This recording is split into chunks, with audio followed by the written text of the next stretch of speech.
Capacitación empresarial. Enseñanzas prácticas y útiles aplicables a todo tipo de empresa.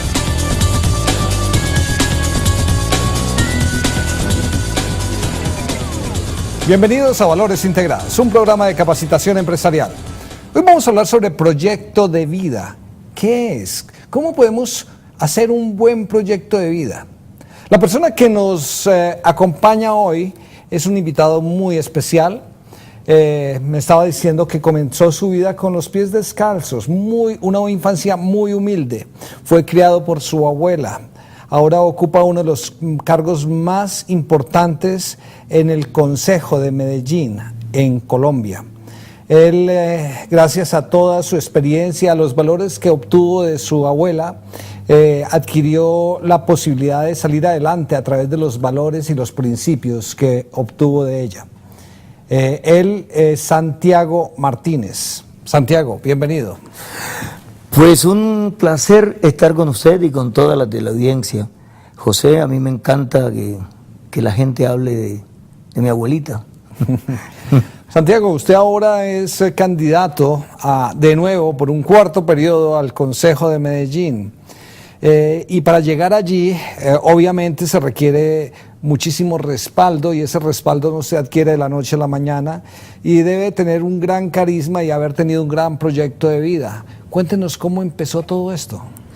Pues esto empieza, yo diría que como las cosas que están cargadas de ilusiones y como las cosas que fundamentalmente están en el corazón.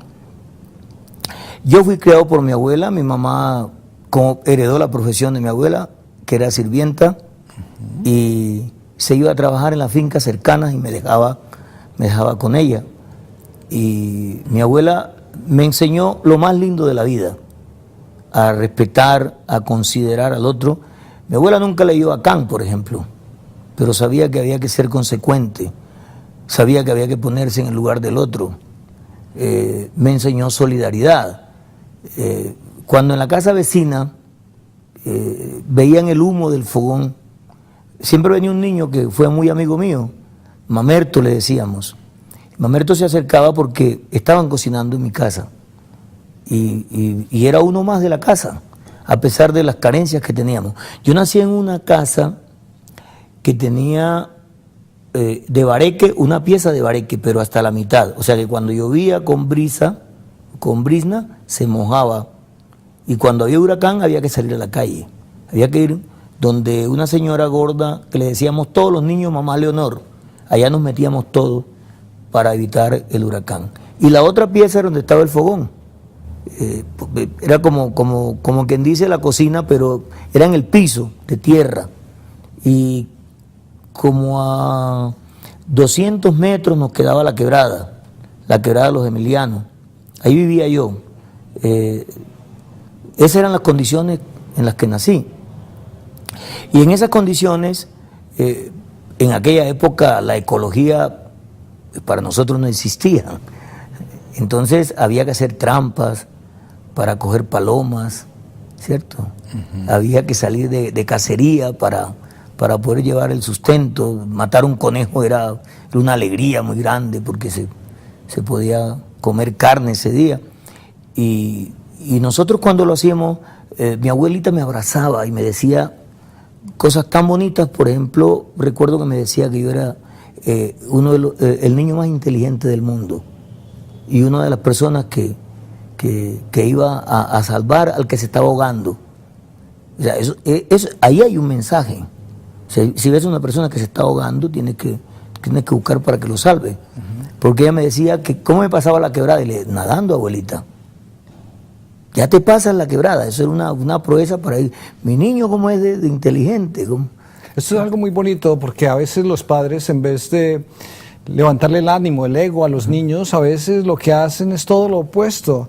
Y le dicen, oye, tú eres un bruto, nunca vas a aprender a hacer las cosas correctamente, tú no vas a ser un bueno para nada.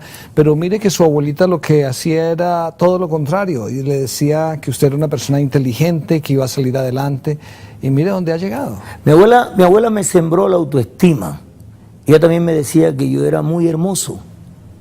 Y cuando en el colegio Yo una vez dije que yo soy muy hermoso, porque mi abuelita dice. Entonces los niños, claro, se reían, y entonces yo le fui donde mi abuela a decirle que los niños se estaban riendo, mis compañeros se ríen porque yo dije que era muy hermoso.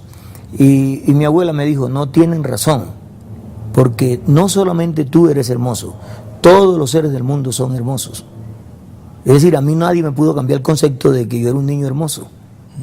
Por eso la autoestima. Y así crecí. Yo, en el año 73, yo tenía un liderazgo, digamos, que era muy notorio. Yo organizaba el equipo de béisbol en Corozal, Sucre. Yo animaba a la gente para limpiar un sitio con tal de hacer alguna actividad. Y entonces en el año 73 organizamos una excursión para conocer el interior del país. Y conocer en Colombia, Medellín, Bogotá, Cali era un sueño, más para un niño de Corozal, Sucre. Y no salió. Hicimos una caseta con Jorge Oñate y los hermanos López. Asistió mucha gente y hubo un detalle muy simpático, que no llegaba la luz, es decir, no había fluido eléctrico. Y la gente comenzó a incomodarse y por ahí a la mitad de la noche llegó la luz, pero ya Jorge Oñate estaba cantando a puro pulmón. Qué bien. A puro pulmón. Muchos de nosotros queremos salir adelante y pensamos que no podemos. Todos podemos. Lo único que nos frena es lo que usted tiene en su mente. Así como Santiago Martínez, usted también lo puede hacer. Vamos a un breve corte comercial y ya regresamos.